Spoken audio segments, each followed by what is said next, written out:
എങ്കിൽ ജീവിച്ചിരിക്കുന്നവരോട് ഇസ്തിഗാസ നടത്താമെന്നാണോ നിങ്ങൾ പരോക്ഷമായി സമ്മതിക്കുന്നത്? പരോക്ഷമായിട്ടല്ല, പരസ്യമായിട്ട് തന്നെ സമ്മതിക്കുന്നത്. ജീവിച്ചിരിക്കുന്ന ആൾക്കാരോട് പരസ്പരം നമുക്ക് സഹായം ചോദിച്ചൂടെ? അള്ളാഹ് പറഞ്ഞിട്ടില്ലേ, തആവനു അലൽ ബിർരി വത്തഖ്വാ വലാ തആവനു അലൽ ഇസ്മി വൽ ഉദ്വാൻ. പരസ്പരമുള്ള കാര്യത്തിന് വേണ്ടി നമുക്ക് അങ്ങോട്ടും ഇങ്ങോട്ടും സഹായം തേടാം. അതല്ല ഇവിടുത്തെ ചർച്ചാ വിഷയം. മൂന്നാമത് വതആവനു ബിർരി വത്തഖ്വാ എന്ന ആയത്ത് എല്ലാ മനുഷ്യർക്കും എല്ലാ മനുഷ്യരോടും സഹായം ചോദിക്കാം എന്നതിന് തെളിവല്ല. ഈ ആയത്തൊരിക്കലും മനുഷ്യന്മാർ തമ്മിൽ നടക്കുന്ന സഹായത്തെക്കുറിച്ചേ അല്ല. ഇത് മുഅ്മിനീങ്ങൾ തമ്മിലുള്ള ഇടപാടിനെ കുറിച്ചാണ് പറയുന്നത്. കാരണം ദീനെ പൂർത്തിയാക്കി എന്ന് പറഞ്ഞാൽ അല്യോ അക്മൽതുലക്കും ദീനക്കും എന്ന് പറയുന്ന അതുമായി ബന്ധപ്പെട്ടാണ് ഈ ആയത്തുമുള്ളത്.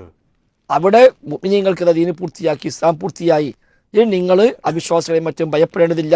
അല്യോ ഇസ്രായേൽ കഫറു മിൻ ദീനിക്കും, അവർക്ക് നിങ്ങൾ കാലത്ത് നിരാശപ്പെട്ടു പോയിട്ടുണ്ട്, ഇനി നിങ്ങൾ അവരെ ഭയപ്പെടേണ്ടത്, നിങ്ങൾ പരസ്പരം സഹായിച്ചും സഹകരിച്ചും നിങ്ങൾ മുന്നോട്ട് പോയിക്കൊള്ളുക എന്ന് വതആവനു എന്ന് പറഞ്ഞത് മുഅ്മിനീങ്ങളോടാണ്, മൊത്തം മനുഷ്യന്മാരോടല്ല. ജീവിച്ചിരിക്കുന്ന ആൾക്കാരോട് പരസ്പരം നമുക്ക് സഹായം ചോദിച്ചൂടെ?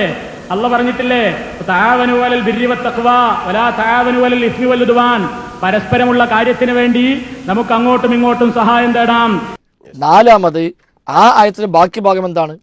വലാ തആവനു അലൽ ഇസ്മി വൽ ഉദ്വാൻ. കുറ്റത്തിലും ശത്രുതയിലും പരസ്പരം നിങ്ങൾ സഹകരിക്കരുത് എന്നാണ്. അഥവാ അത് ഒഴിവാക്കിയിട്ടില്ല എന്നർത്ഥം. ഇവര് പറഞ്ഞ അർത്ഥപ്രകാരമാണെങ്കിൽ അത് പ്രത്യേകം അത് എടുത്തു പറഞ്ഞു. തആവനു എന്ന് പറഞ്ഞപ്പോൾ തന്നെ, ഇസ്തിഗ്ഫാർ ചെയ്തപ്പോൾ തന്നെ അതിന്റെ കൂടെ എടുത്തു പറഞ്ഞു ഇത് പറ്റൂല. അപ്പോൾ ഒരു തെറ്റായ കാര്യത്തിന്, ദോഷകരമായ കാര്യത്തിന്, ഹറാമായ കാര്യത്തിനൊക്കെ ഒരാൾ സഹായം ആവശ്യപ്പെട്ടാലോ ശിർക്കായി മാറും. അത് ഇസ്തിഗ്ഫാർ ഇല്ലാന്നല്ലേ വരിക. അപ്പോൾ ഒരാളോട് മദ്യപിക്കാൻ അല്ലെങ്കിൽ മോഷ്ടിക്കാൻ വ്യഭിചരിക്കാൻ ഒക്കെ മറ്റൊരാളോട് സഹായം ആവശ്യപ്പെട്ടു. അപ്പം ഞാൻ മോഷ്ടിക്കാൻ പോകുന്നത് എൻ്റെ ബൈക്കൊന്ന് തരുമോ എന്ന് ചോദിച്ചു. അല്ലെങ്കിൽ അങ്ങനെയുള്ള ഒരു ഹറാമായ സംഗതിക്ക്, തെറ്റായ കാര്യത്തിൽ പരസ്പരം സഹായം ആവശ്യപ്പെട്ടാൽ അത് ശിർക്കാണ് എന്നാണ് വരിക.